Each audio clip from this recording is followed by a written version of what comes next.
Missouri Governor Mike Parson is retiring, yet he's enjoying a clean sweep in the Missouri primaries. All of the candidates he endorsed for statewide offices won. Lieutenant Governor Mike Kehoe for governor, along with Treasurer Vivek Malik, Attorney General Andrew Bailey. They will continue in their current posts if they win the general election in November. John, did he just pick easy winners, or did the endorsements make a difference? Oh, I think it made a difference. You know, Mike Parson, his popularity with Republican voters is high. Now, the Freedom Caucus in the Senate, some of those folks don't like Mike Parson, and some of the statewide candidates were openly critical of him during the primary election. But look, he endorsed the people that he appointed. Each and every one of them won. So yeah, he had a very good election, and I think is going to have a really nice legacy as a former governor. How do you see it? Yeah, I mean, Dad used to have an expression, you dance with the one who brung you, and that's what he did. He endorsed all the people that he brought to the dance. Having said that, I think his endorsement was most impactful for Mike Kehoe. Why? I think even Democrats who disagree with Governor Parson and the Republicans see him as a stabilizing figure after that ridiculousness of Eric Greitens that we lived through. And I think his endorsement kind of put a good seal of stability on.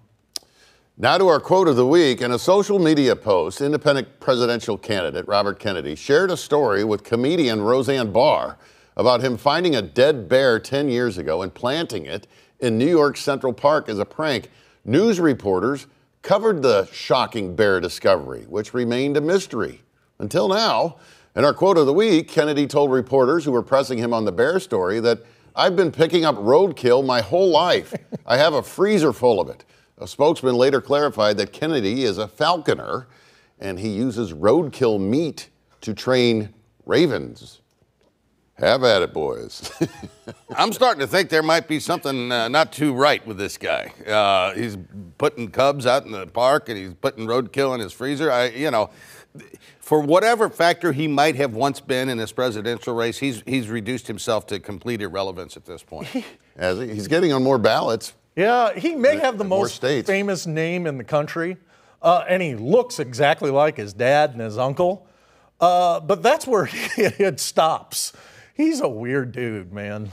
Yeah, we thought that when he, remember the video of him shirtless doing push-ups. What's next? And he posted that. What's next? We didn't even know about the bear then. Final thoughts are next, if you're asking what's next. All right. And also, there's just something about trains, right? Love this shot from Bommarito.com Drone Fox as we go to break. A train rolling by downtown St. Louis.